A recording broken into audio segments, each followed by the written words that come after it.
Hi everyone, it's David, and we're here for our Monday meditation. You know, um, we've been doing Monday meditations. I think we might have missed one in a year and a half. It's been we've been at this. I don't even know if we've missed one. Maybe around Christmas. And the, uh, the whole idea in the beginning um, was to help people to learn to meditate, to practice, take the mystique out of meditation, to open the door really wide around meditation. It seemed to me that there were gatekeepers in this area, that you had to belong to a certain sect, or you had to, join some kind of a belief system to be a meditator, and there wasn't very many people um, uh, doing what I feel that we're doing, which is there isn't anything to belong to here. There isn't anything to any doctrine to learn, or any um, mantras to do, or um, you know. And so we talk a bit about the practice of meditation, because for lots of people it's kind of it's new. It's like, my gosh, how do I meditate? How do I get my mind to stop? There's, when I first kind of started doing this, I had interviewed hundreds and hundreds of people, because I was helping people set up meditation spaces, which I still do. And many people said, well, I don't know how, or I don't have time, which is, I don't have time means I don't see the importance of it, or it doesn't have enough high enough value. There's not a reason to do it. And or how do you get your mind to stop going? Those were the things that people said. Or, you know um a lot of those things were there. I mean, every once in a while somebody would come to the store and say, well, yes, I meditate every day, and they had a good practice, and but for the most part that wasn't what I ran into.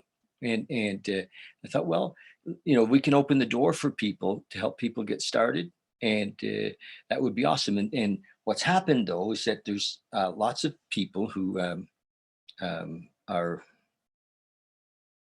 lots of people who have been coming to this Monday night meditation, the same crew actually, for over for months and months and months and months and months, like Kathy, and this is the first time that we've invited you to, so that you could join us if you wanted to, on Zoom. So and didn't really put that out there that much, but if you like to, you can right now join us on Zoom. And just if you're on our Bali and Beyond page, Facebook Live, just make a note, to make a comment that you'd like to, and Trevor will send you the link. And you could join us on Zoom and kind of be part of this. And if this can grow a little bit, we can have a little more interaction, through the meditation, discuss, a bit what's happening, you know, um, personally, and not just in our meditation, because it's expanded. So at one time we were really just, about the meditation part, and we would get together and talk a little bit, but meditate, and we've kind of expanded our time, and we're talking uh, now a bit more about consciousness, and a bit more about um, being here now, being present, being um, available, if you will, for the moment. And so I think, kind of as I've evolved over the last little while, this has evolved, and so have we all evolved. And so we're going to do a little bit of that. Um, I think before we start, a couple of things that I wanted to share with you. One is that we've been doing interviews, and we've interviewed in the last week a bunch of people. It's been really fun, and the idea of the interviews is to really see how people are making out. Most of the people that I picked and asked to do interviews are people that have consciousness, or awakening, if you will, as a high value, or spent a good portion of their life in being spiritual seekers, although that's kind of a misnomer. But and so we interviewed Alice Hong early in the week, last week. Adrian, who's here with us tonight, we interviewed twice. We didn't really interview him even once. Adrian and I had these amazing discussions. And that's really what I call them interviews, but they've all been discussions, James McEwen, some of you remember James. He was here last year and he sings kirtan and he does mantra. He's amazing. James is really quite something. And also Puya.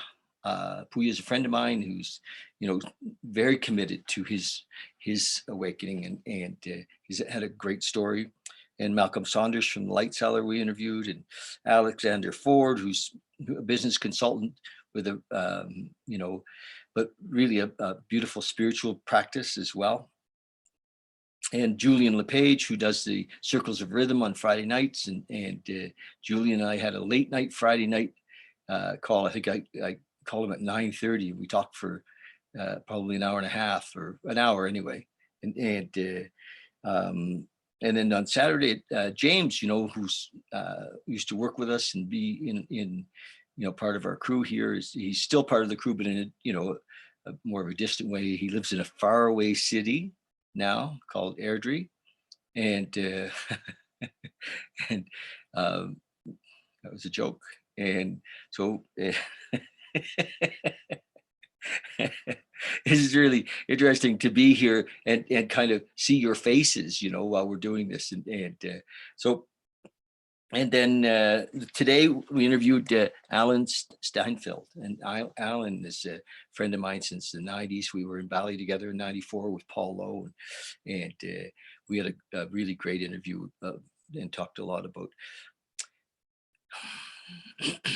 not only, we talked a lot about service, and we talked a lot about awakening, or being, and I'm going to kind of describe awakening in a second, but we really, both of us came to this realization, and we talked about the fact that,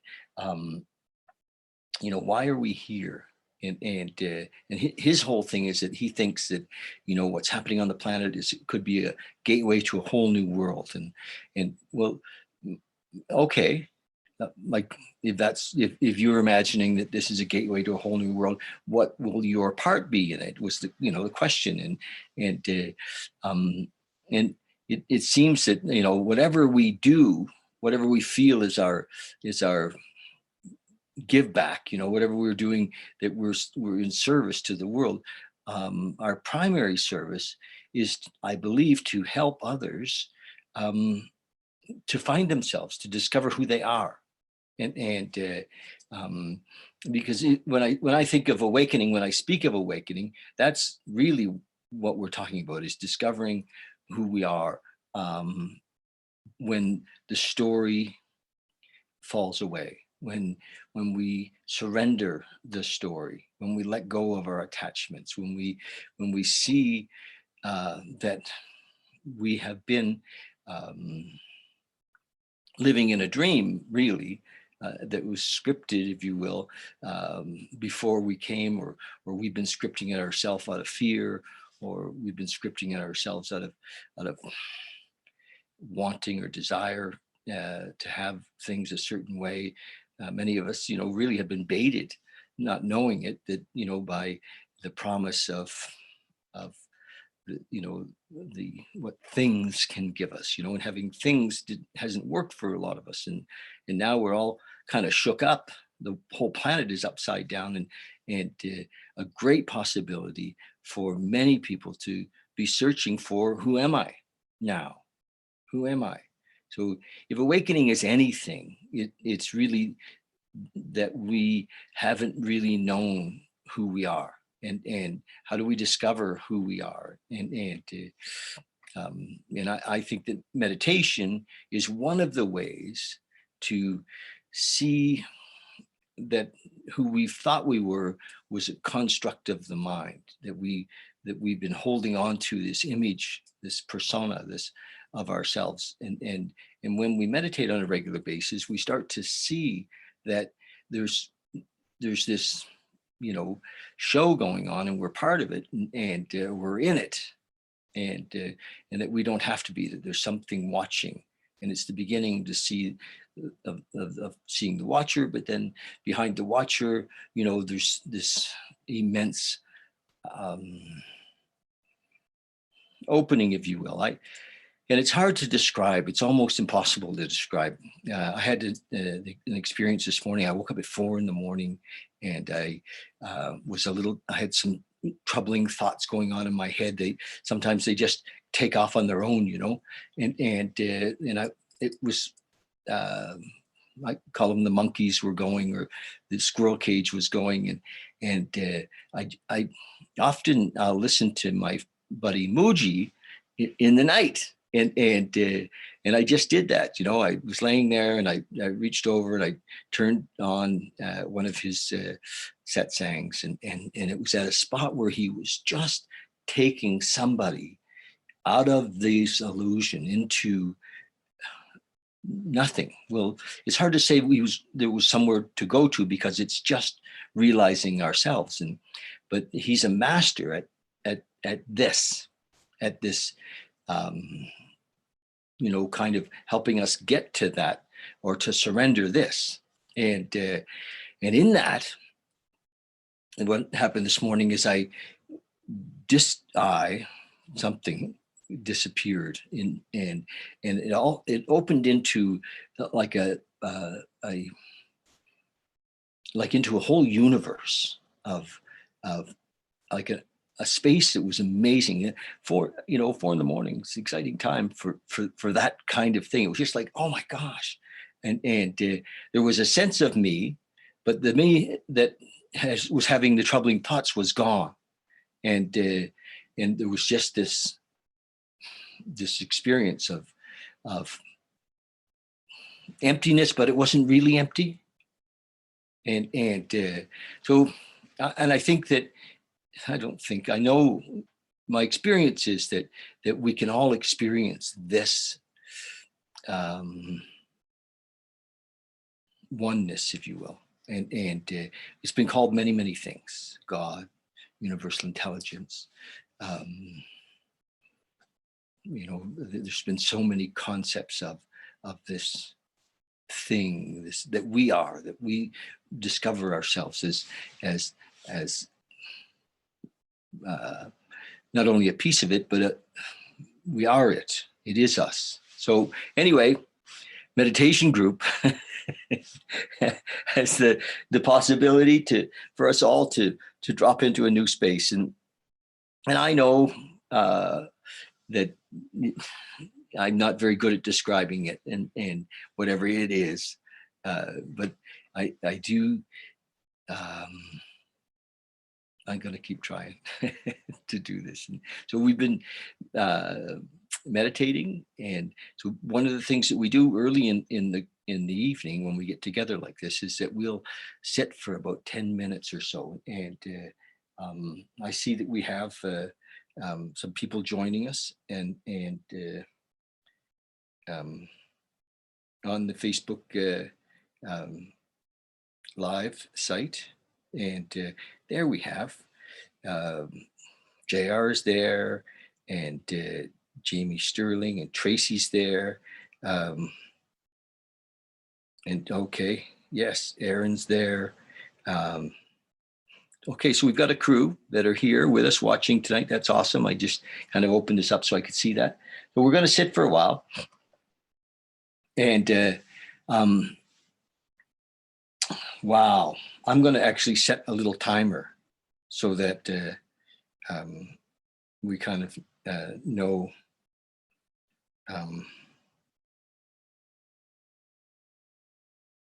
There we go.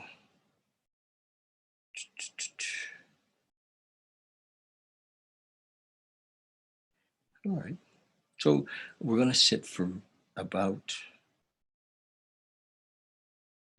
I think I got to change that.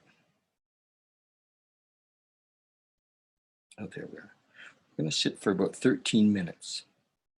How's that? Let's sit for about 13 minutes and just, well, I'll give you a little bit of direction as we begin.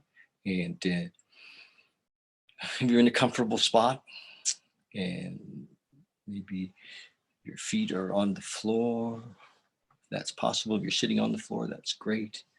Um, Find your way into um, a kind of a position that works for you to be square or straight if you like that.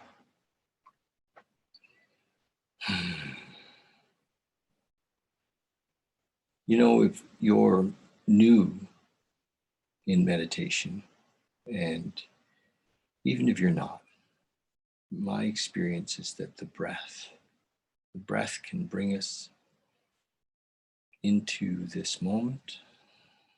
If we're with our breath, we're here. And when we're in the moment, the magic of the moment is that anything that's really happening only happens in the moment. There is no future. There is no past. If we were to ever get to the future, it would be now. And so there's only now. And the only way to be in the now is to be in this moment now. The breath will bring us into that. I don't really do a lot of guided meditation because I think that we're guiding sometimes. It has the ability to take us out of the moment, to paint a picture, or to, so just say a few things about being in the body, to feel your body, feel whatever you're sitting on underneath your butt. Bring your attention, your focus into your legs, your feet. Back to the breath. Breath is life.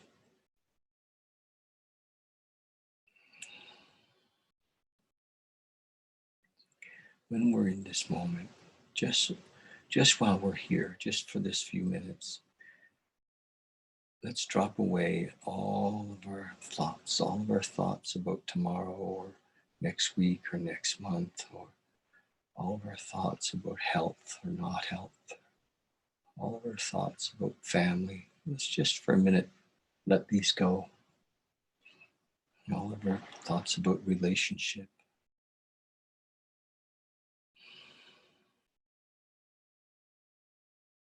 All of our ideas about who we are.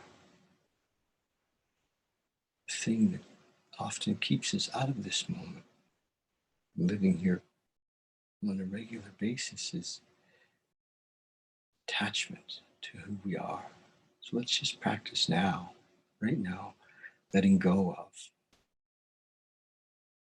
any idea of who we are. Let go of how old we think we are. Let go of whether we're Canadian or not, or whether we're a man or a woman. Just drop into nothing. Whether we're a dad or a son or a daughter or a mother, none of that in this moment matters. Just drop into nothing. Be here now.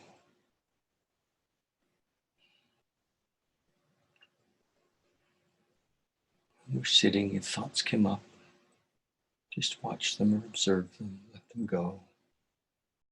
If we get attached, come back to the breath. Remember, the mind is a beautiful tool. That's what it is, it's a tool. You are not your mind. I am not my mind.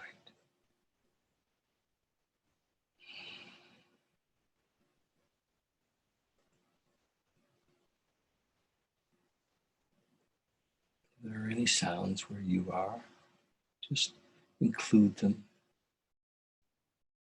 Just watch them, include them. Just relax, let the breath take you to the emptiness, into the emptiness.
Thank you.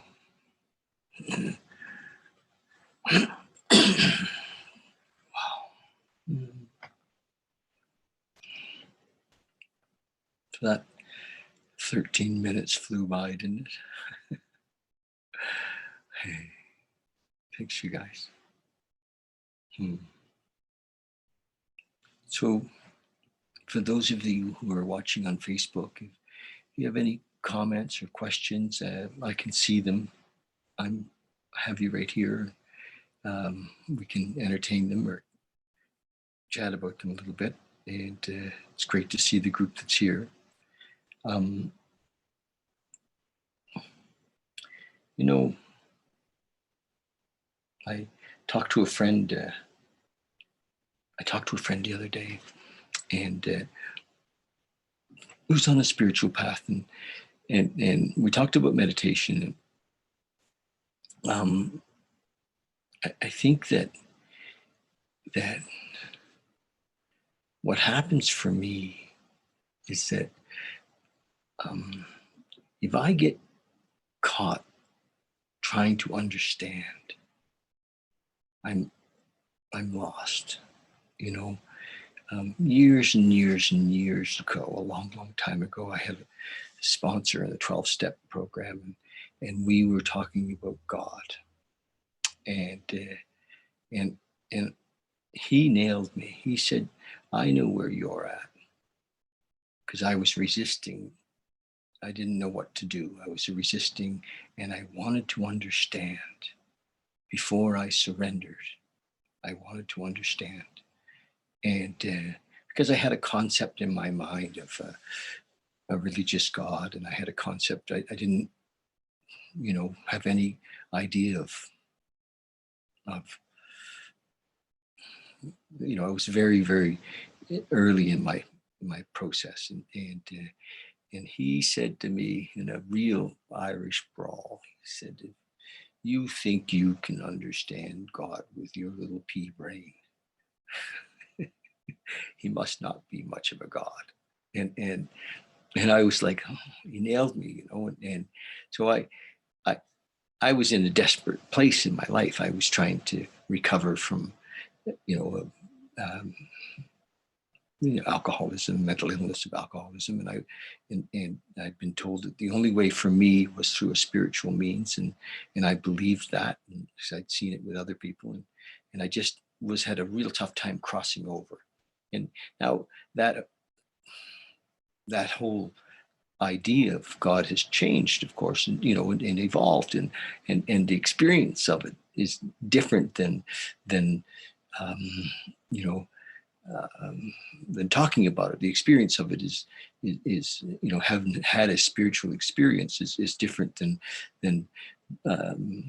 being able to talk about it from reading or from listening to others speak. And what I love about meditation is that we can drop past the mind.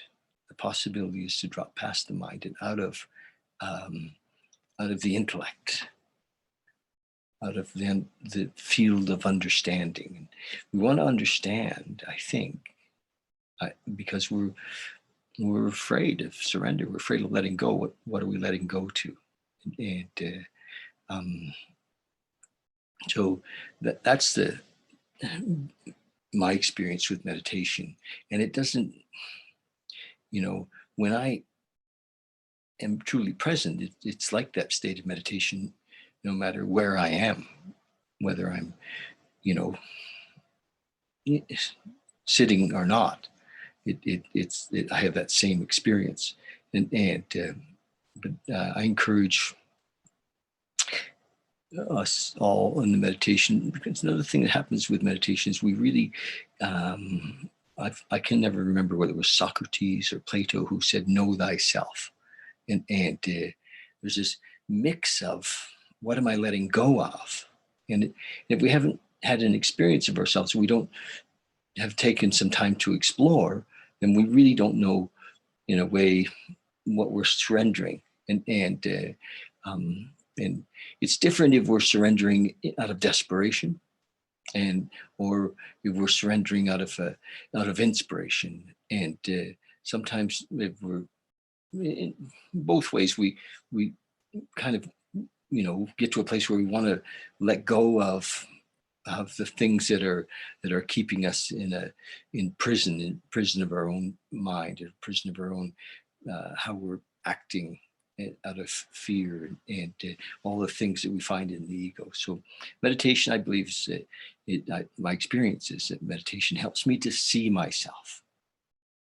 And yeah, so a couple of things that I wanted to talk about today.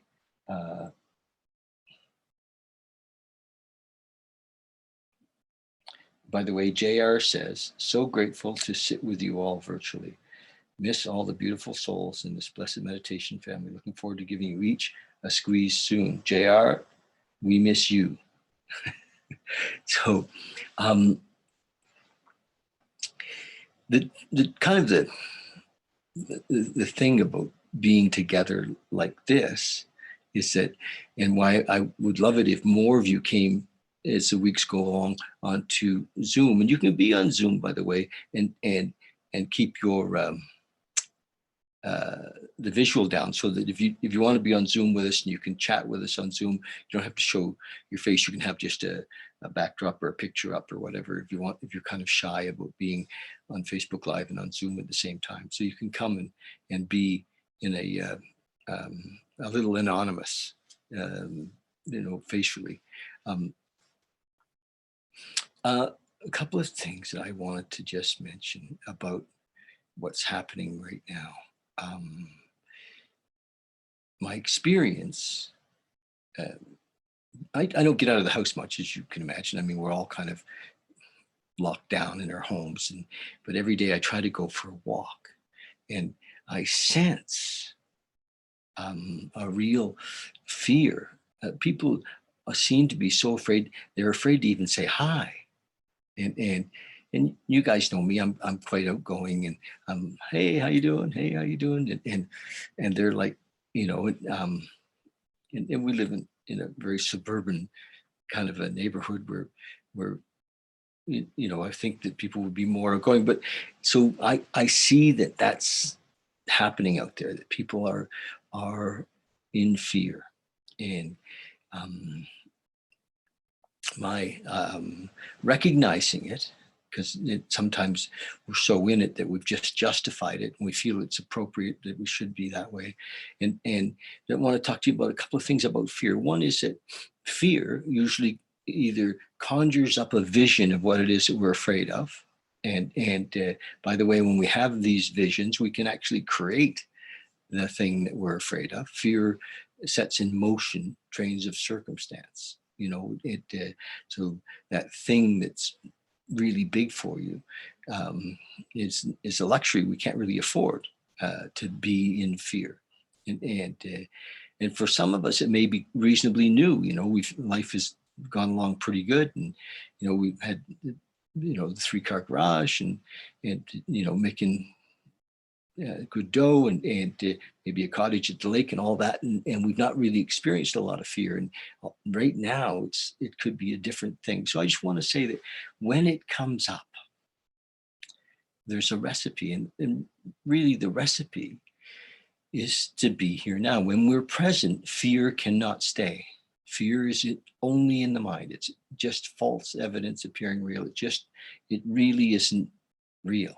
And it's about something that isn't real, but we can't really talk our way out of it. We can't, and just feel the fear and push through. All that stuff is good technique, but what we can do, though, is be present. And how do we be present? Always the same. Come back to the breath. If we come back to the breath, we're here now. And when we're here, we can actually be present enough to watch the fear. Even not, when fear comes up, to say, "Oh, look, there it is." And I have a tendency to kind of look down to my left at fear. It's here somewhere, but oh, look at that. and then it's not running the show. It could be there, but it's not running the show. We breathe into it. We're like, oh, look at that. And we, in the moment is where love is, and where um, we can release it in that moment, and let it go, and not to deny it, not to make it wrong, not to be, angry at ourselves for having it, because that can happen, and all of that stuff, just to watch that. Oh, there it is, and for some of us, having not dealt with that a lot, or even not aware of what it is, this is a new practice, to just be present in this moment, in the fear, and the fear will fall away. And I also um, believe in the power of prayer.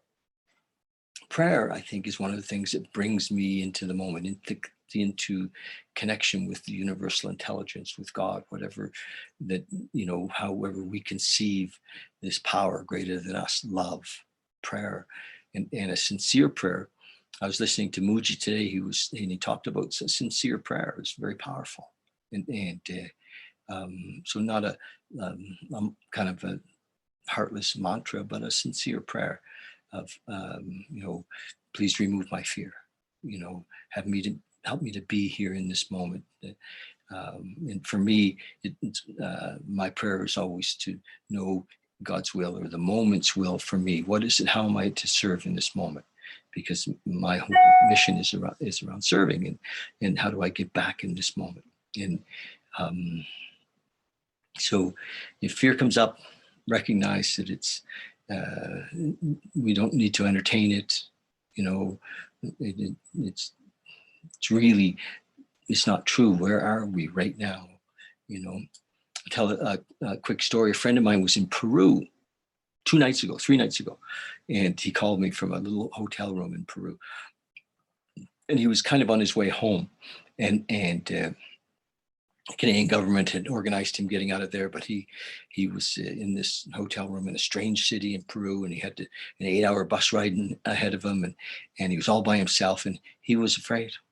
He was really, really. He was like, I don't know what's going to happen. I've been, in a kind of a treatment center for a while, and I missed all this. I didn't even know this is all going on. and so he was sitting there, and he called me. It was, I was honored to get the call, and so I helped him to get into the moment. I said, "Where are you sitting?" And he said, "I'm sitting on the bed." I said, "Well, let's just be on the bed for a moment. Put your feet on the floor," And I took him into his breath, and helped him to hear the sounds that were around him. The TV was playing in Spanish. He doesn't speak Spanish, but he had it on because he was, um, and he got here. And I said, how is everything right here?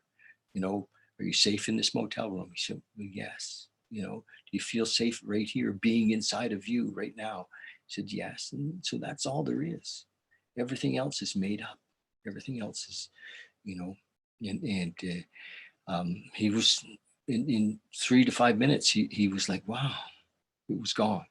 And he was comfortable, and he was able to go to sleep, and so, and he got back on Sunday yesterday, and was in quarantine, or he's kind of in a 2-week lockdown, but and that's a practice. It's not necessarily our first thing to go to, but if you practice that, when the fear comes up, or or complaint.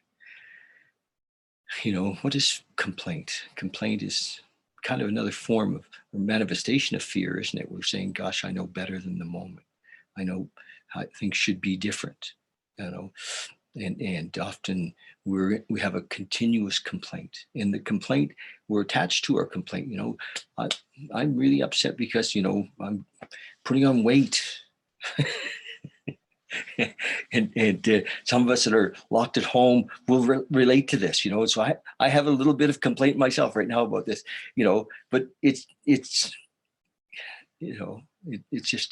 just me saying I know better than the moment. Okay, I'm putting on a little weight. Let's be with it, not give it a lot of energy, and but we can fall into complaint. I don't have a partner. I should be in a relationship, you know, and it's a complaint. And again, we can't really be in the moment if we're in complaint. We're deciding that things are not as they should be. Life is not happening as we want it to. So, and you know, all of our miseries are really out of wanting things to be different.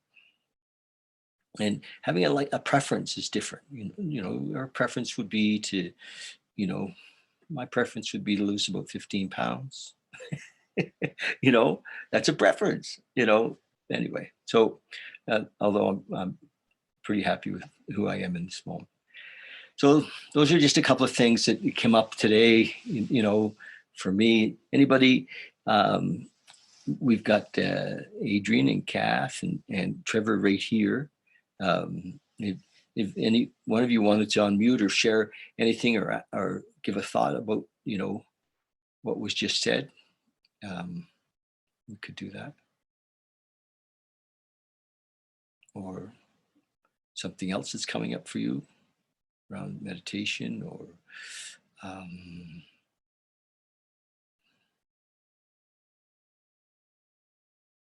well, come on, Adrian, say something. You're still on mute. Okay, there we go. I don't really have much coming up, but you know, I'm always good for a little chat.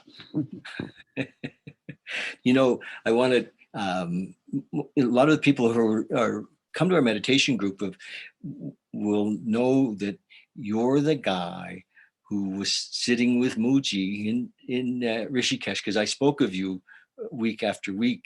Oh, you did. My buddy was in Rishikesh, and you know, and folks that have been coming to the group on a regular basis, and my friends recognize, because I've been talking about my new relationship with Mooji, although certainly he's not. I'm sure he's not aware on the micro, but on the macro, I think he's quite aware. Wow. And how was that for you? Can you want to, you know? Well, you know, I've been with Mooji for a long time, and other teachers as well. So what Mooji does, like he points directly, and so there's definitely different paths, and what he does basically, he only points to that which he is, the realized one, the self, basically, and he speaks as that. He's not, if you listen to him, he's not saying I in a personal sense, because he does not identify any longer as a separate individual personality / person. And that interesting. So when people are doing, there's a lot of adoration, you know, so he doesn't take it personal. No. Yeah. No, he knows himself. Yes. He's clear. He is clear. And that's why so many people are interested in what he has to say, because he doesn't speak about it. He doesn't make a theory about it and doesn't teach about it as something between him and that. Mm-hmm. This is different. So this is a different type of pointing, because he speaks as that. And when someone asks him a question, he helps them to find the difference between speaking as a person or as that. Because nobody is anything other than that, actually. So it is just simply the conditioning, the mind, the belief in mind, actually. Multiple and stories. The belief in identity. Yes. And the belief, like you often say, the stories too. But the stories are only important because they're our story. Because we're not universally interested in stories. We're mainly interested in stories that include ourselves in some way or another. No? Or so basically he continuously invites the being to look at that out of which that personal I arises. So that which is behind that personal I, that's ever there. And that is a universal something, whatever that is. Meaning that when, if you've watched now a lot of videos of his, when he guides somebody and they discover that, they always will describe a very similar awareness or experience. But it's actually not an experience. No, it's undescribable in a way. It's when the experience of being identified as a human being stops. When that one falls away, then that is revealed. That which one is revealed. And it's not something that is, it's not the next level, it's not the next bigger thing, it's actually the most natural thing. So it's our most natural being and way that we know ourselves to be. It's not an accomplishment. It's not an experience. It's not. Yeah. We can't earn it. Right. We can't meditate our way to it. Although meditation, all of the seeking, if you will, has some place in. Yeah, exactly. And I mean, so it's ever present. But just because it's ever present doesn't mean one is ever aware of it. Actually, one is ever aware of it. One is just not aware that one is aware of it. So that's a difference. Because we can only be that, actually. Even the identity arises out of it. Yes. Even what is called ego arises out of it. Yes. Without it, there is no ego. Without So it's ever present. It's just the ego is a very condensed form of that. And because it's so condensed, it then creates a world in which there's a lot of separation. It's interesting. We've talked a bit about the 12-step world, and in the 12-step world, when it talks about, and we agnostics about God, it says either God is or he isn't. Either he's everything or he's nothing. And of course, if my mind wants to conceive everything, it can't, because it's in the everything. It's not, so I have to let go of the mind, I can't even let go of the mind. You can't let go, but you're aware that your mind is doing it. Yes. So then the attention needs to go to that which is aware of it. Yes. And yes. And so it cannot be done theoretically. No. And it can also not be done in the future or in the past. Yes. So it can only ever happen in now. Yes. By shifting attention. Yes. So with my what I'm sharing over and over and over again is be here now. Yes. And it begins the practice of being here now. And and fear can bring us into the moment, and anger can bring us into the moment, and making love can bring us into the moment. Riding on my motorcycle can bring me into the moment, and jumping out of an airplane can bring us into the moment. Right. And I think that living on the edge in business, which I did for years, in some way gave me the fix of the moment. But it wasn't.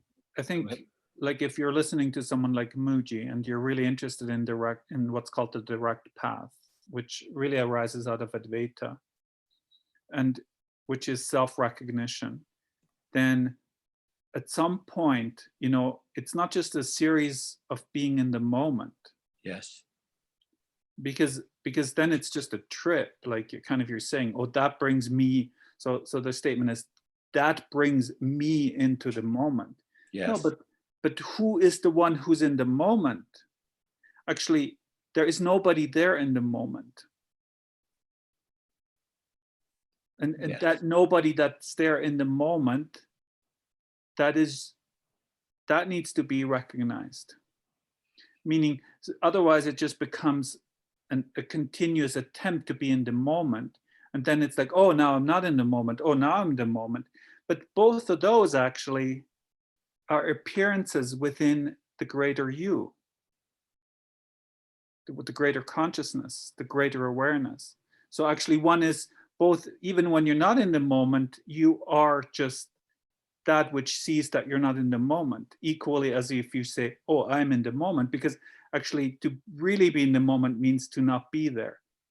You're just being yourself. So it goes beyond a practice of keep going into the moment and talking and looking at it from the person that goes into the moment.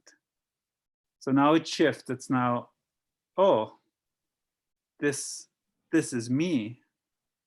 And thought comes in. And when thought comes in, attention goes to thought and follows this thought around. And then the troubles start. Mm-hmm. Well, listening to Mooji, of course, and he's beautiful when he says, well, so you were there and there's thought and you know, it comes up and down and it you know, it doesn't need to take you out of there, wherever you are or there is, you know, it's just life goes on. And Well, it cannot take you out of there no, because you're but not there. it can draw the attention though. And so as soon It as can draw the attention out, yes. yeah, as soon as the attention comes, that's right. And that's the mindfulness where then the mindfulness is needed, exactly as yeah, you're saying. He'll pull the attention. So what we can control, or not we control, but what is noticed is that when attention goes to thought or fear, as you now said a lot in this particular, then when it goes to fear and goes with fear, then a strong suffering can come, no?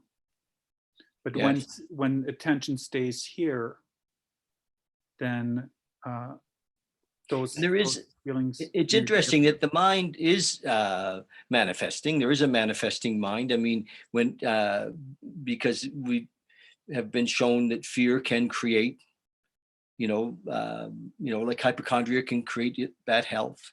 You know, so there is a on this plane, there's a bit of a payoff to pay attention, Right. Yes. because and the interesting thing is, because the mind does manifest and create somehow the reality on this plane, we've learned how to play it. And if we want to become, you know, whatever, wealthy, or we want to be you know, a rock star, or whatever it is that we have in our mind that we'd like to be, we focus and we focus and we focus and we become that. But for me, it always seemed to be whatever. I don't know. I could never really hold that, and it seems shallow. Playing in that realm. And maybe it's not even true that it's because of the mind. Yeah. Meaning, like, not maybe in the way that we think, because I mean, because if that was true, Yes. then I could put my, you know, and I hear this sometimes, you can put your mind on anything, and but certain things we have put our mind through extremely hard and we're never able to get it or achieve it. Yes. So it's actually, in a way, the whole manifestation thing, it works sometimes and it doesn't work other times. Luckily, it doesn't work a lot of times, because often our mind is on very fearful scenarios and they never manifest, no? Thank God. So thank God it doesn't really work that way. Yes. Yeah. Because otherwise you know, how many times has a person flying thought, oh, I think the plane is going to go down. And imagine if it went down that moment because you thought it. You're like, oh, you know, now I have to think it, but it's hard to now think a different thought as it starts to go down. No? Yeah.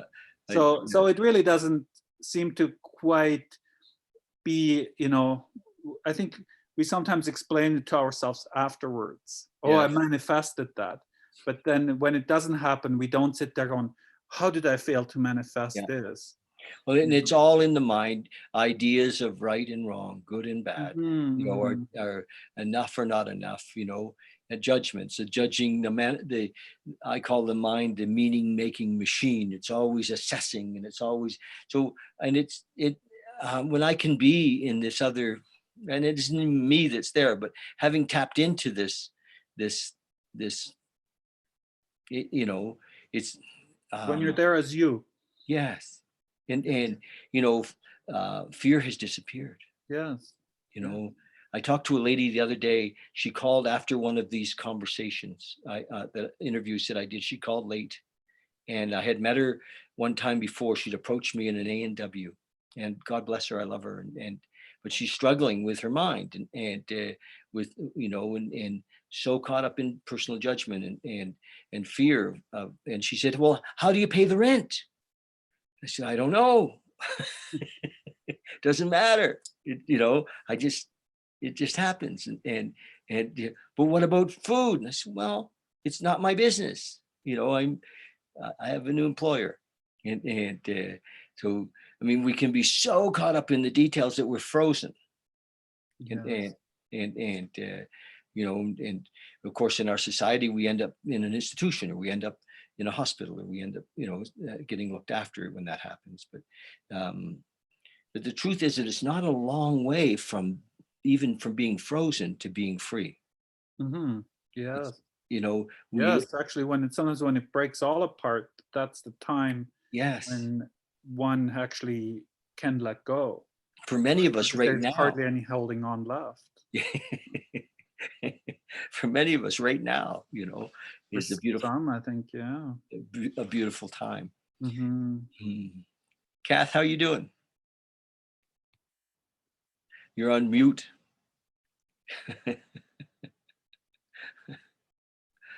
uh, You know, what I'm noticing in the last couple days is how time is slowing down, uh, or it feels like time is slowing down. yeah. Anybody else experiencing that? Well, certainly, I feel, yes, I have lost, if yes, if it weren't for Monday nights and doing this, I don't think I would have known what day it was. Yeah, we we're in time because we have all of these things planned in time. So yeah, I've certainly noticed a difference, and it's really beautiful to, in a way, not have anything to do, you know, um, and and I'm not struggling to fill my space.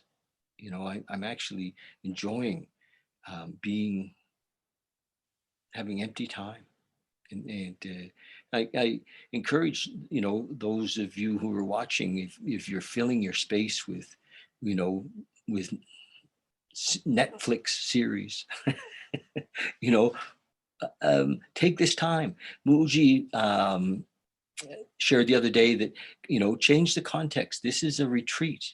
There's, out of 7 billion people, maybe 5 billion of us are on a kind of a forced retreat, and take this time to be on retreat, to make this a spiritual retreat, an opportunity to lift the vibration of the whole planet through our own lifting into love and unconditional love, and I mean, that's so possible.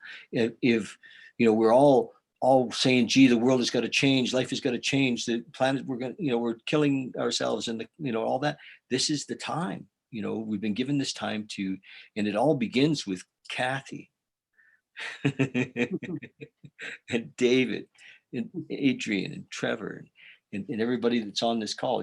We can just take the time to meditate, to be in prayer, to touch base with that universal intelligence, with that emptiness, with that undescribable space that Adrian just talked about, and that's impossible to speak about, really. It's I love what Muji does, because he actually he points towards it, but he helps us to move through the things to get there. When everything else is let go, that's our natural state. We're there, and so, because we can't really say, well, there it is, it looks like this, go there. But it is our natural state, and Hawkins talked about it too. We're like a cork. We just, as we let go of everything, we float up into unconditional love and beyond. And it's said in so many different languages, the I am, in so many different ways, this connection that we have. And it's not dogmatic. It's not about having earned it or done something right or wrong, or only there after we die. It's there now. and we can, I think, live in a new, really in a new world if as the focus moves. And I think that this is happening on lots of calls and lots of places all around the world right now, that people are stepping up and sharing their experience and their strength and their hope, for a new world. And it's the time. It really is. And so what time, speaking of the time, it's 8 o'clock. Why don't we do another meditation? And we'll be done. I just want to share with you, I'm going to post on the family. We have a meditation family site now. And Adrian, I don't think you're on it. I'll invite you to it. And it's just, the group that comes on a regular basis. And I'm going to start to put out who I'm interviewing next and what time the interviews are. Some of you might want to join in, and also ask if you'd all join or subscribe on my YouTube page, where Trevor is working on videos and cleaning them up, and because all of this is going live on YouTube, it's kind of we're growing that a little bit, and we have 800 videos on YouTube. It's crazy.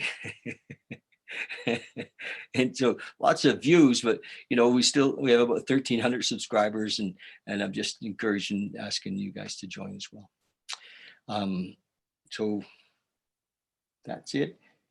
If anybody has any comments here,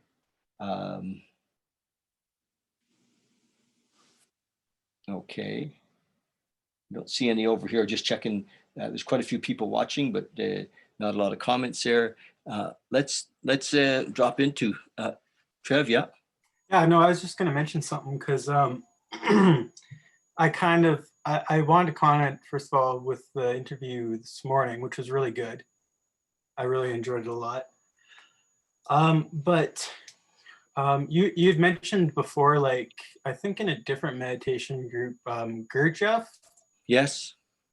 The Russian, and kind of his odd, kind of semi-abusive methods of hitting people with sticks. And I was going to mention the fact that you're not going to tell them that I hit you with a stick. No, I got a lot out of what you mentioned, Adrian, and I think that there's kind of a methodology behind hitting somebody with a stick, and that in waking somebody up to the moment.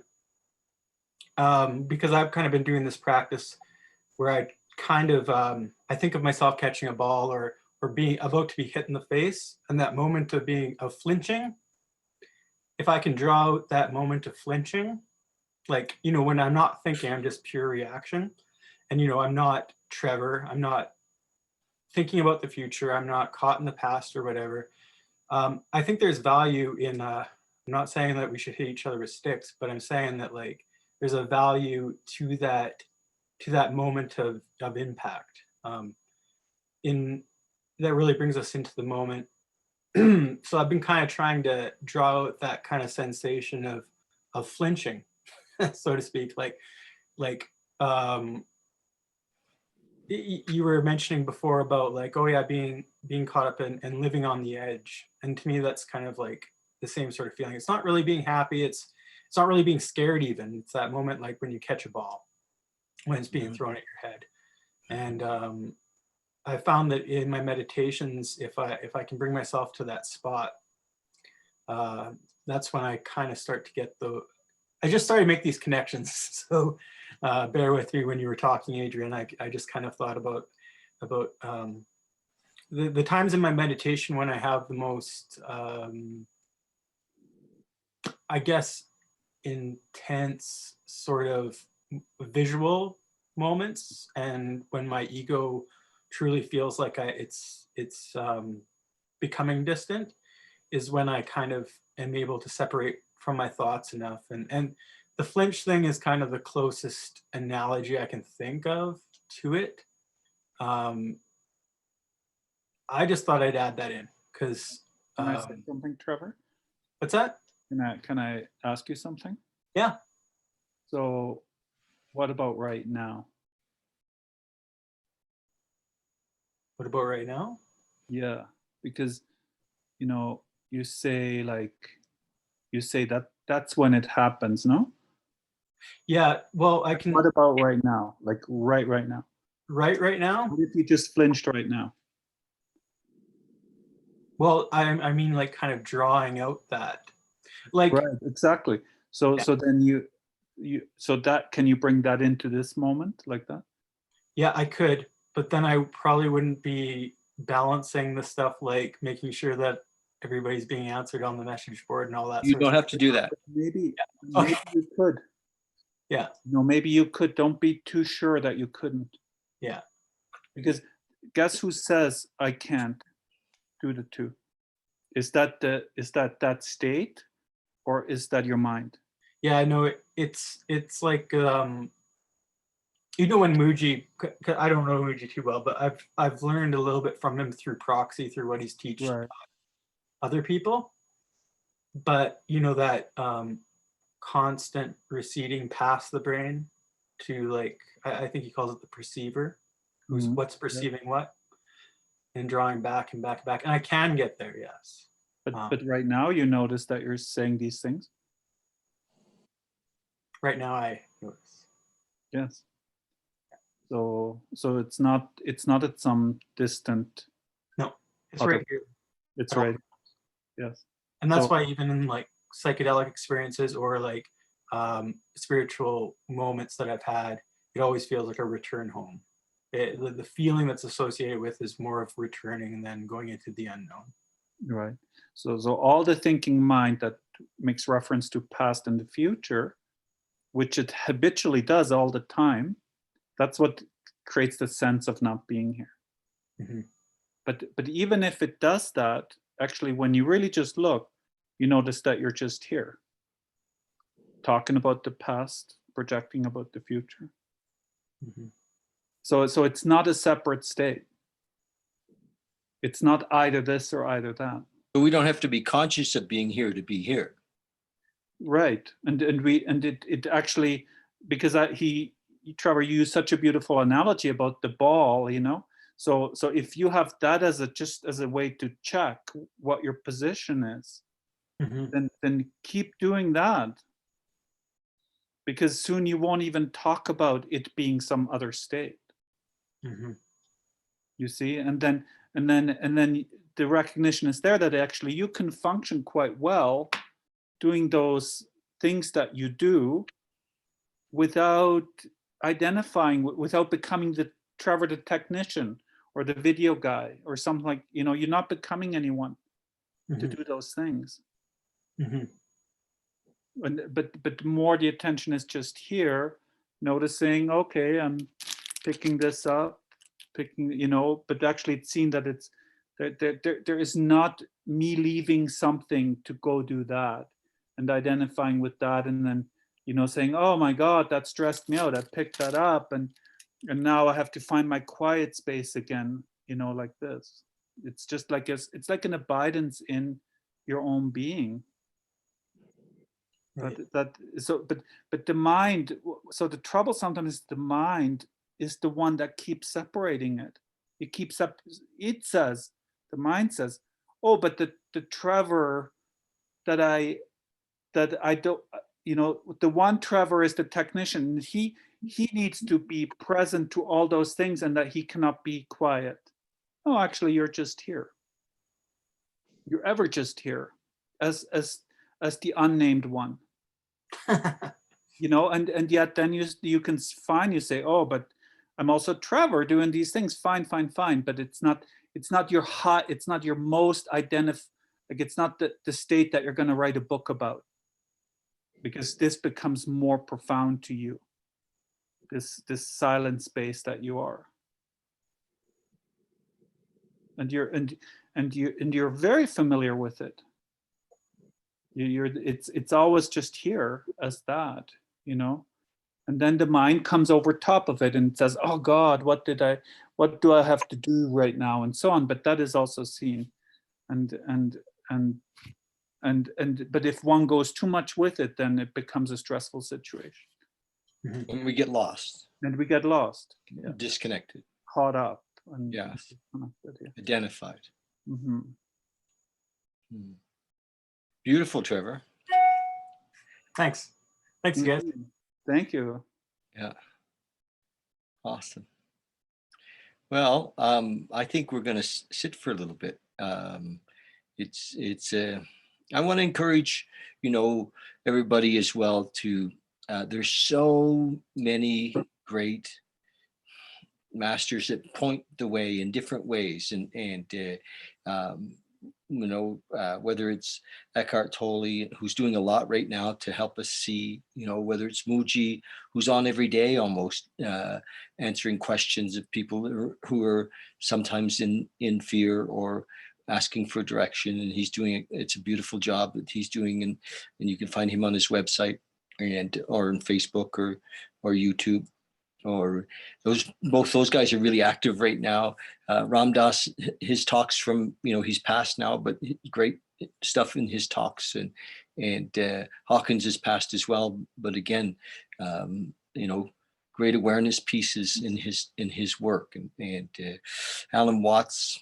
Wow, there's, you know, you can go onto YouTube and listen to Alan Watts continuously till Christmas. Just kidding, but you know, there's, you know, everything he ever recorded has been, you know, put on. And why? Because it's amazing.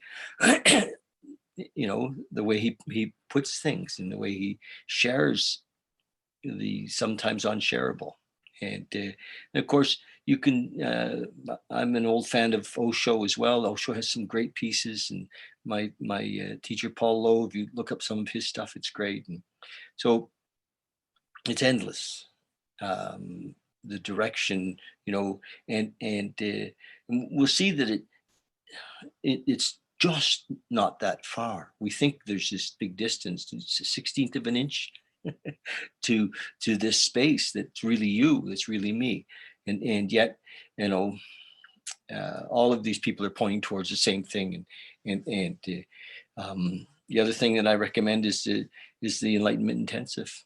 You know, tell me who you are over and over again. Tell me who you are, and being in that process can help us to step out of the mind, step out of the story, and into that space, and it's designed to do that, and it's an amazing practice. So ask yourself that question every day.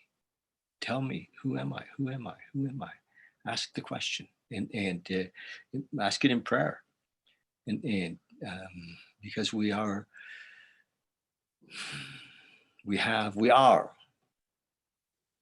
this immense, you know, reservoir. It's hard not to talk about it without trying to bring value into this dimension. You know, well, look, if you tap in there, you can do this here, you know. And it's hard for me sometimes to talk about it with that just in itself, it is everything.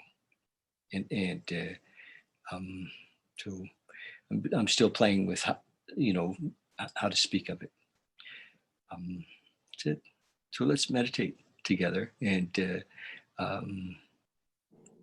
for maybe another few minutes. Love you guys, and when we're done, we'll be done. And thanks for. I just love my Monday nights, and thank you for coming and for being part of it, and you know, for caring about yourselves, and this is a process. I think it doesn't have to be a process, but let's imagine that we're the process to awakening, to self-realization, to freedom. And so we'll sit for a little while and close our eyes.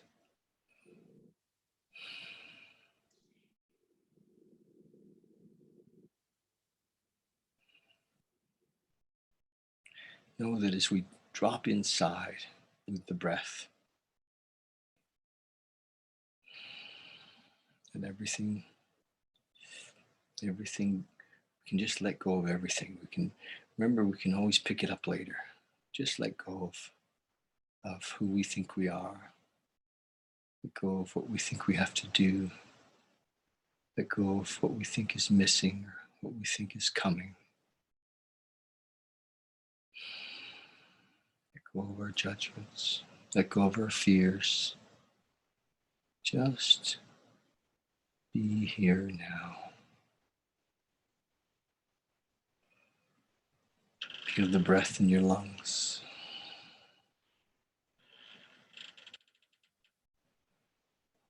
Beautiful sound at the door.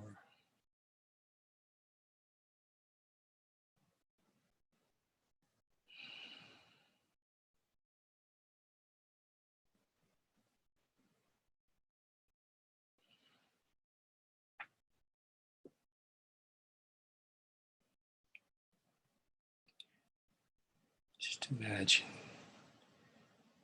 we are love.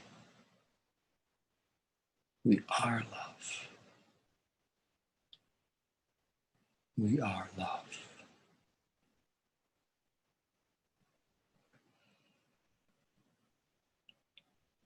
Love.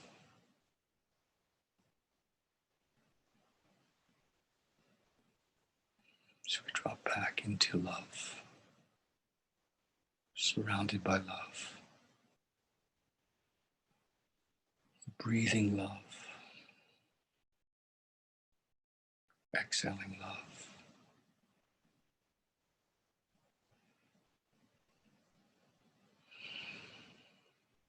Our bodies are love. Thoughts are love. Our relationships are all love.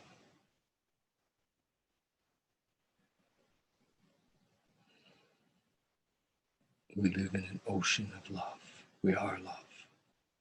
We are the ocean of love.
just stay in this state for another few minutes. And I'd like to, just from this place,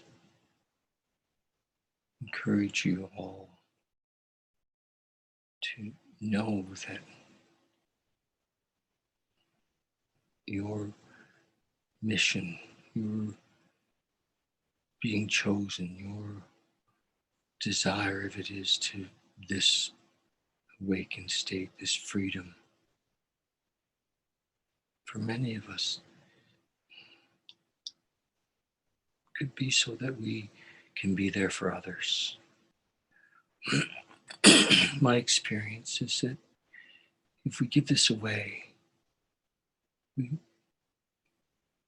have, it really is our primary purpose, if you will, or if it's there for you, if you have this idea that you know that you're going to give this away, just, you know, I believe that we're lifted up on the wind beneath our wings is the people we help, and to just we're surrounded by people that are reaching out right now. And if your practice every day is in this meditation, then share that with them. You know, if you've learned how to connect with your higher power, your infinite intelligence, with God as you understand Him, share that. Risk, risk being uncomfortable and share it wherever you go. Listen. In your prayer, ask to be of service. Ask to be shown where you can give. And it may be very close to you. It might be with a bus driver. It might be, just sharing a little love with somebody at the grocery store. But it's there. I believe that we're all able to lift our brother and sister up. So as we practice, and as we pray, we ask to be shown where we're to give back. It will come to us. These are special times. We'll look back on these days and we'll remember what we did or didn't do. So be present. And it's also saying a little prayer of thank you to those who are at the front line, those who are working with people in hospitals and people that are serving us every day so that we can be on retreat, so we can drop into this space, being looked after. Or around the world, many of the people in responsible positions, like even in government, have done what they've had to do to prepare for this.